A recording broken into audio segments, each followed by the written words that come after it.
হবে শব্দদ্বৈত নিয়ে, ঠিক আছে। এবং আরেকটা জিনিস বলে রাখি, আজকের আলোচনাগুলো কিন্তু একবারে সোজা বাংলা ব্যাকরণের এগুলা কোনো আলোচনার মধ্যেই পড়ে না, ঠিক আছে। তো এই জন্য যে হয়তো আলোচনাটা একটু তাড়াতাড়ি শেষ হবে, আপনারা নিজেরাও বুঝছেন যে দ্বিরুক্ত শব্দ, ঠিক আছে, এইটা কী বলি আর, ঠিক আছে, খুব সোজা। এটা মনোযোগ দিয়ে দুইবার পড়লেই হয়ে যায়। তবে আমি আজকে একটু চার্ট করবো এই কারণে যে দ্বিরুক্ত নিয়ে অনেক রকমের প্রকারভেদ তমুক আছে নানান কিছু। তো আমরা অত কিছু না করে মোটামুটিভাবে একটা যেটা সবসময় স্ট্যান্ডার্ড সবসময় চালানো যায় ওরকম একটা জিনিস খেয়াল করবো। আগে আপনারা একটু বোর্ডে খেয়াল করেন চার্টটা।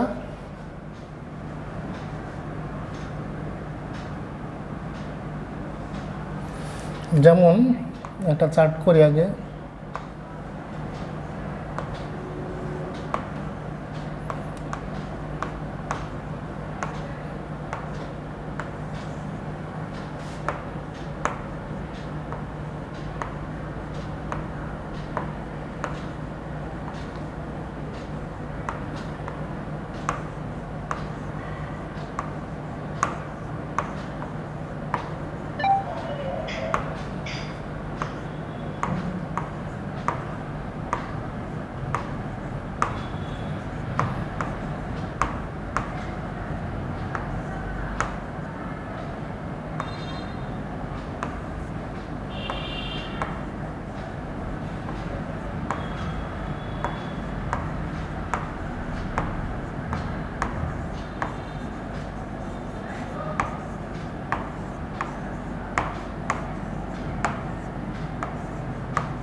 আচ্ছা, এইটা অবশ্য আপনারা দেখতেছেন ক্যামেরায়। তাহলে দ্বিরুক্ত শব্দের অর্থ হচ্ছে দুবার উক্ত হয়েছে এমন। দুবার উক্ত হয়েছে এমন মানে উক্ত শব্দের অর্থ বলা। তাহলে যা দুবার বলা হয় সেটাই হচ্ছে দ্বিরুক্ত শব্দ, ঠিক আছে। অর্থাৎ দেখা যায় কোনো কোনো সময় যে অনেক সময় কেমনে বলি বিষয়টা, যে স্বাভাবিক যে অর্থ, প্রচলিত যে অর্থ, সেই স্বাভাবিক বা প্রচলিত অর্থ ছেড়ে কোনো বিশেষ বা সম্প্রসারিত কোনো অর্থ মানে কি বলে পূর্ণ বা সম্প্রসারিত অর্থ প্রকাশ করলে একটা শব্দের দুবার ব্যবহারের প্রয়োজন পড়ে। এই এক শব্দ দুবার ব্যবহার করে বিশেষ বা সম্প্রসারিত অর্থ তৈরি করার নামই হচ্ছে দ্বিরুক্ত। তাইলে কেন একটু উদাহরণ দিই। যেমন ধরেন আমার জ্বর লাগছে, জ্বর শব্দটা দুইবার ব্যবহার হলো। যদি বলে আমার জ্বর লাগছে, তার কিন্তু এক হলো না। ঠান্ডা ঠান্ডা আর শুধু ঠান্ডা এক অর্থ প্রকাশ করে না। সুতরাং দেখা যায় যে কোনো শব্দ যদি দুবার ব্যবহার করা হয় তাহলে সেটা প্রচলিত অর্থকে ছেড়ে অন্য কোনো বিশেষ বা সম্প্রসারিত অর্থ প্রকাশ করে। এই বিশেষ বা সম্প্রসারিত অর্থ প্রকাশ করাটার নামই হচ্ছে দ্বিরুক্ত। এখন দ্বিরুক্ত এখন নানান রকমের হয়, অনেক বইয়ে অনেকভাবে ভাগ করা হয়। কোনো বইয়ে আছে শব্দের দ্বিরুক্তি, পদের দ্বিরুক্তি, অনুকার দ্বিরুক্তি। আবার কোনো বইয়ে আপনি পাবেন দুই ভাগে ভাগ করছে, অবিকল দ্বিরুক্তি আর হচ্ছে ধন্যাত্মক দ্বিরুক্তি, এরকম অসংখ্যভাবে। কিন্তু আধুনিক ভাষাতাত্ত্বিকেরা যেভাবে দ্বিরুক্তিকে ভাগ করেন সেটা মূলত আপনারা বোর্ডে আছে, একটু খেয়াল করলেই বুঝতে পারবেন যে দ্বিরুক্ত বা শব্দদ্বৈত। একটু খেয়াল করতে হবে যে এখানে দ্বিরুক্ত বা শব্দদ্বৈত, এটা দ্বিরুক্ত, শব্দদ্বৈত, দ্বিত্ব শব্দ, এই ধরুন নানান রকমের নামে নাম করা হয়। তো আমরা এটাকে দ্বিত্ব শব্দ, শব্দদ্বৈত বা দ্বিরুক্ত যে কোনো একটা বললেই হলো আর কি। তো এটা আপাতত তিন ভাগে ভাগ করে: অনুকার দ্বিরুক্ত, ধন্যাত্মক দ্বিরুক্ত, পুনরাবৃত্ত দ্বিরুক্ত। অনুকার, এই অনুকার শব্দের অর্থ অনুকৃতি বা নকল করা। এই একটার অনুকরণে বা একটার অনুকৃতিতে বা নকলে যে দ্বিরুক্তি তৈরি হয় সেটাকেই মূলত অনুকার দ্বিরুক্ত বলে। একটু খেয়াল করলেই দেখা যাবে যে প্রথম শব্দটা ঠিক থাকে, পরেরটা ওই প্রথম শব্দটার অনুকরণেই অনেক সময় তৈরি হয়। যেমন আম টাম, ভাত টাত, বিস্কুট টিস্কুট এরকম থাকে, ঠিক আছে। তাহলে আম এই শব্দটার অর্থ হয় পরিষ্কার, কিন্তু দেখবেন খেয়াল করে টাম এটার অর্থ হয় না।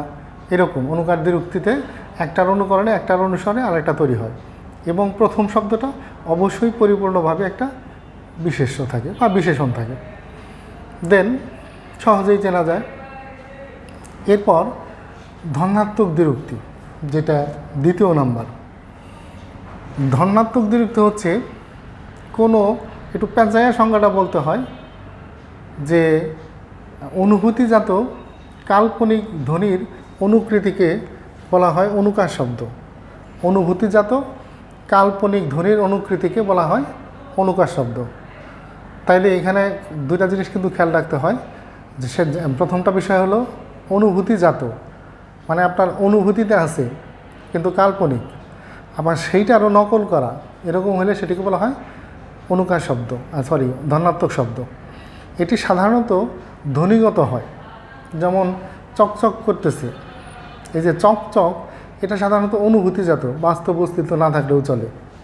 আবার হু হু করে বাতাস বইছে, এই যে হু হু, এটা একান্তই অনুভূতিজাত, কাল্পনিক। ঠিক আছে, তাইলে এখন যখন এই দুইটার পার্থক্য করব আমরা, এই দুইটার পার্থক্য যখন করব যে কোনটা অনুকার দ্বিরুক্ত আর কোনটা ধনাত্মক দ্বিরুক্ত, তখন আমাদের এইটা অবশ্যই খেয়াল রাখতে হবে। অনেক সময় কিন্তু ওই 9, 10 বা ক্যাডেটের অবজেক্টিভ প্রশ্নগুলোর মধ্যে এগুলা হরদম থাকে, যে কোনটা অনুকার দ্বিরুক্ত, কোনটা কী বলে ধনাত্মক দ্বিরুক্ত, এরকম। ঠিক আছে, তো তাইলে ওইভাবে আপনারা একটু দেখে নিয়েন, যে একটা সূত্র কিন্তু, যে অনুকার দ্বিরুক্ত প্রথমটা থাকে হলো পরিষ্কার শব্দ, দ্বিতীয়টা ওই শব্দের সাথে মিল রাইখা এটা আসে।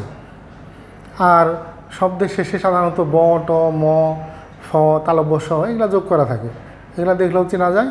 আর অনুকার দ্বিরুক্তি, ধনাত্মক দ্বিরুক্তি যেটা, এটা একান্তই অনুভূতিজাত, ওই শন শন, ঝন ঝন, কন কন, বন বন, এই টাইপের কিছু। ঠিক আছে, সিম্পলি এগুলো চিনে ফেলতে পারবেন। তারপর একটা হচ্ছে পুনরাবৃত্ত দ্বিত্ব। পুনরাবৃত্ত দ্বিত্ব, পুনরায় আবৃত, অর্থাৎ এই দ্বিরুক্তিটা পুনরায় আবৃত, অর্থাৎ ঘুরে আসে। সহজ করে বলবো আমরা, যে হুবহু একই শব্দের দুবার দ্বিত্ব হলে বা দ্বিরুক্ত হলে সেটাকে পুনরাবৃত্ত দ্বিত্ব বলে। যেমন দিন দিন রোগা হয়ে যাচ্ছিস, এখানে দিন দিন দুইটা শব্দ একই আছে, তাহলে এটা হচ্ছে গিয়া আপনার ওই পুনরাবৃত্ত দ্বিত্ব। তাই পুনরায় আবৃত, অর্থাৎ একই জিনিস দুবার হবে।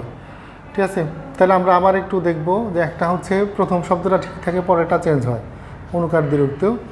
ধনাত্মক দ্বিরুক্ত পুরোটাই অনুভূতিজাত, বিষয়টা কাল্পনিক, বাস্তবে তার অস্তিত্ব নেই বললেই চলে। এরপর থাকে পুনরাবৃত্ত দ্বিত্ব, যেটা পুনরায় আবৃত হয়, অর্থাৎ একই জিনিস দুবার হয়। আচ্ছা, এখন এই পুনরাবৃত্ত দ্বিত্ব এইটা আবার দু রকমের হয়, একটা বিভক্তিহীন আর একটা বিভক্তিযুক্ত। ঠিক আছে, আবার খেয়াল করেন, সমাসের আলোচনায় আমাদের লাগছে বিভক্তি, ছাড়া হয় না, আপনারা নিজেরাও বুঝছেন। এই যে এখন দেখেন লাগতেছে বিভক্তি, মহা গুরুত্বপূর্ণ একটা বিষয় বিভক্তি, এটা আপনাদের মুখস্থ করতে হবে, এটা চলবেই না, একবারেই না। বিভক্তি মুখস্থ না করলে ব্যাকরণ শেখা যায় না। যাই হোক, তাহলে বিভক্তি ছাড়া থাকে কোনোটা, কোনো থাকে বিভক্তি যুক্ত করা। যেমন দিনে দিনে রোগা হয়ে যাচ্ছিস, এখানে দিনে দিনে এটা বিভক্তিযুক্ত পুনরাবৃত্ত। আবার দিন দিন রোগা হয়ে যাচ্ছিস, এটা দিন দিন, এটা হচ্ছে গিয়ে আপনার বিভক্তিহীন পুনরাবৃত্ত দ্বিত্ব। হাতে হাতে কাগজটা পৌঁছে দিও, হাতে হাতে, এটা পুনরাবৃত্ত দ্বিত্ব বিভক্তিযুক্ত। আবার যদি বলে হাত হাত করছিস কেন, তাহলে হাত হাত হলো বিভক্তিহীন পুনরাবৃত্ত দ্বিত্ব। এটা সোজা, আজকের আলোচনা শুরুতেই বলছি, কিন্তু যে আজকের আলোচনাগুলো মূলত আলোচনাই না, তাও একটু আইডিয়া দেওয়া। এখন এই প্রসঙ্গে বলি, যে দ্বিরুক্ত শব্দকে বা শব্দদ্বিত্বকে বা শব্দদ্বৈতকে নানান গুণীজন নানানভাবে ভাগ করেছেন, কিন্তু বর্তমানে যে বাংলা একাডেমির ব্যাকরণ বইটা আছে, বা গুণীজনেরা স্বীকার করেন, যেটি ম্যাক্সিমাম গুণীজনেরা, সেটি হচ্ছে আপনার এই বোর্ডের এটা লেখাটা। ঠিক আছে, আপনারা এটা অনুসরণ করেন, বর্তমানে ক্লাস 9, 10-এর বইও এইটাই অনুসরণ করে, সেদিকে ভালো। সেক্ষেত্রে আমার মনে করাই দিচ্ছি, কেউ কেউ হয়তো বলবেন যে দ্বিরুক্তকে 3 ভাগে ভাগ করা হয়, শব্দের দ্বিরুক্তি, পদের দ্বিরুক্তি, অনুকার দ্বিরুক্তি। ঠিক আছে, সেটাও স্বীকার করা হয়, কিন্তু এটা হলো সর্বোচ্চ লেটেস্ট দেখে সেটা বললাম। ঠিক আছে, আর পুরনো রীতিতে যদি ভাঙি, তাহলে হবে শব্দের দ্বিরুক্তি, পদের দ্বিরুক্তি, অনুকার দ্বিরুক্তি, মানে আরেকটা পাশে বলে যাবেন। তার চেয়ে এখন যেটা ব্যবহার হচ্ছে সেটাই রাখলাম আলোচনার মধ্যে। ঠিক আছে, আচ্ছা, এরপর থাকে হলো সংখ্যাবাচক শব্দ। ঠিক আছে, সংখ্যাবাচক শব্দ, এখন এইটাও আবার আমাদের অনেক বইতে অনেকভাবে লেখে। ওইটাও একটা স্ট্যান্ডার্ড ক্লাসিফিকেশন করি আমরা, ঠিক আছে। যেমন ধরেন সংখ্যাবাচক শব্দ, ঠিক আছে, এটা প্রধানত দুই ভাগে ভাগ করা হয়, ক্রমবাচক আর একটা হলো পূরণবাচক।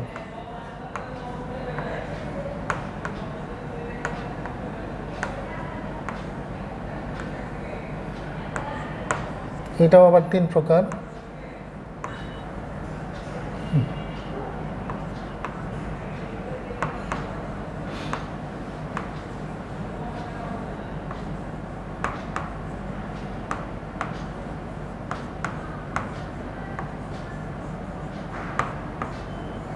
এইটাই তো। এখন আবার একটু চারটা দেখেন।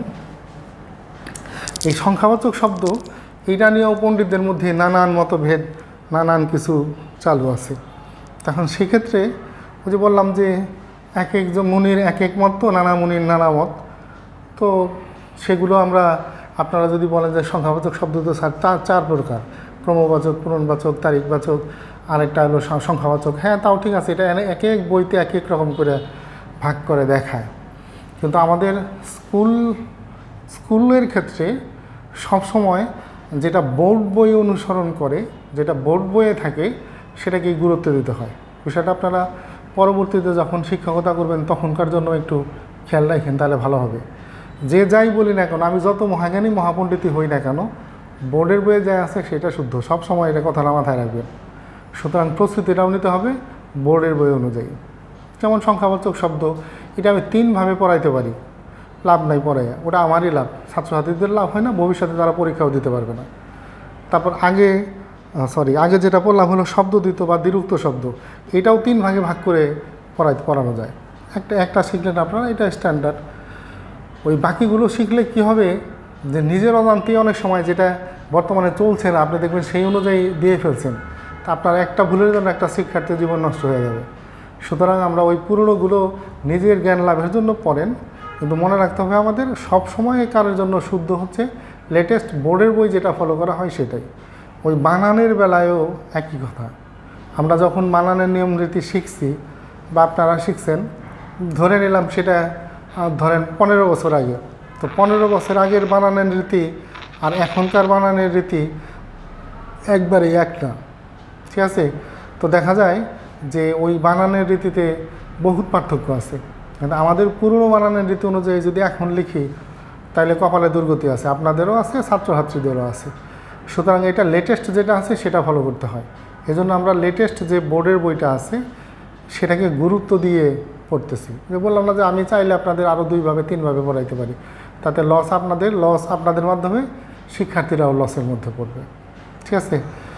তো যাই হোক, এখন এভাবে যদি দেখি বিষয়টা আমরা, যে সংখ্যাবাচক শব্দ, ঠিক আছে, জিনিসটা কি, আমাদের ব্যাকরণে বা ব্যাকরণ বলি কেন, আমাদের ভাষায় বহু শব্দ আছে যেগুলো দিয়ে কোনো না কোনোভাবে সংখ্যা বোঝায়। 1 2 3 4, প্রথম, দ্বিতীয়া, তৃতীয়া, চতুর্থী, ষষ্ঠী, আটচার, এরকম অসংখ্য সংখ্যা শব্দ আছে।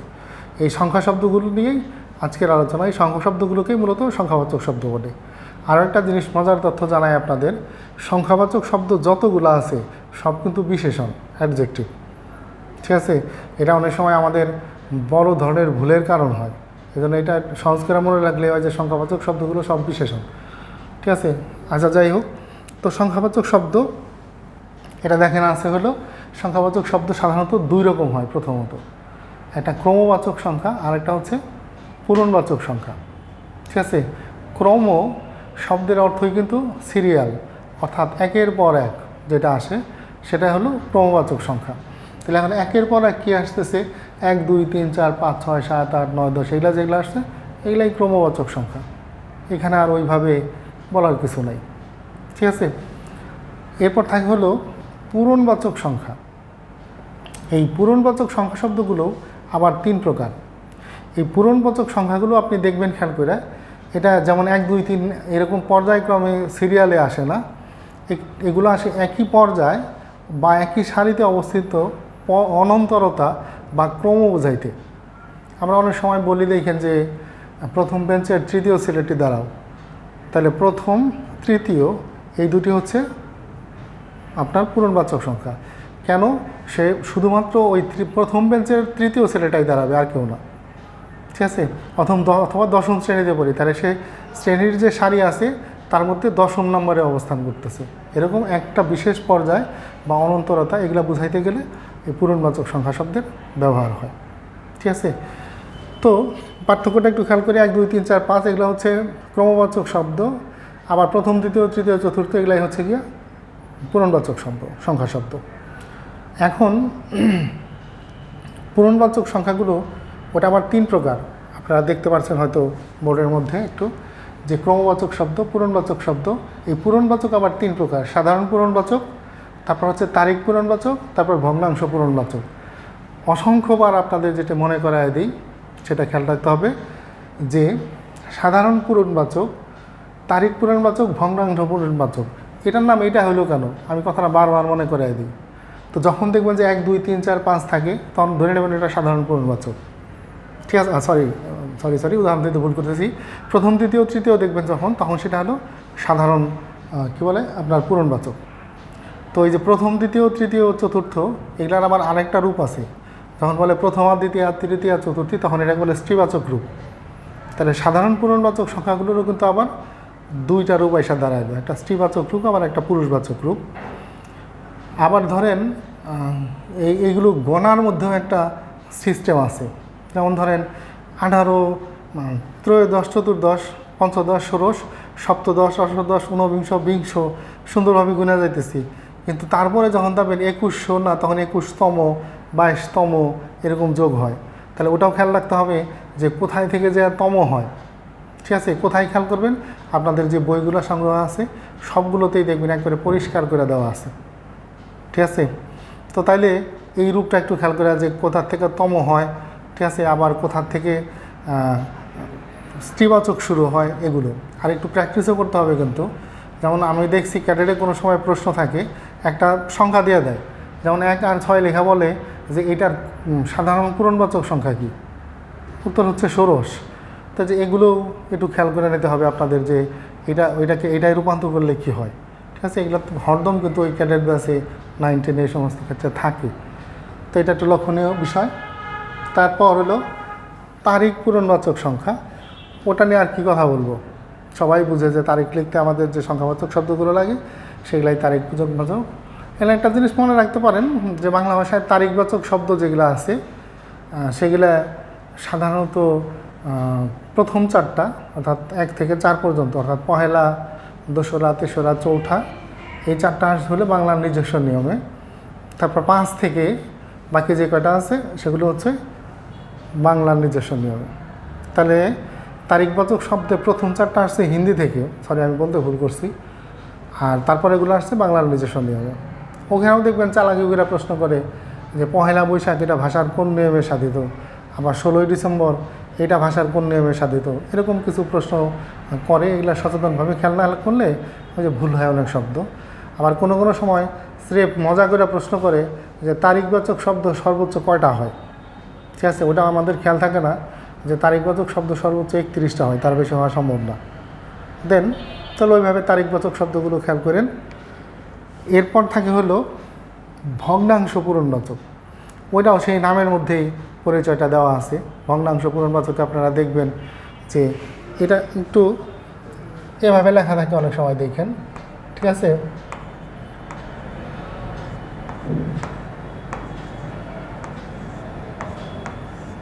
এরকম করে লেখা থাকে যেগুলো কী। আর এটা গণিতের নিয়মে হয়তো আপনারা পড়ান 1 সমস্ত 2 এর 1, 2 সমস্ত 4 এর 1, এটা ব্যাকরণের ভাষা হইল না। ব্যাকরণের ভাষা এটা 1.5, এটা হলো 2.25, এটা হলো 4.25।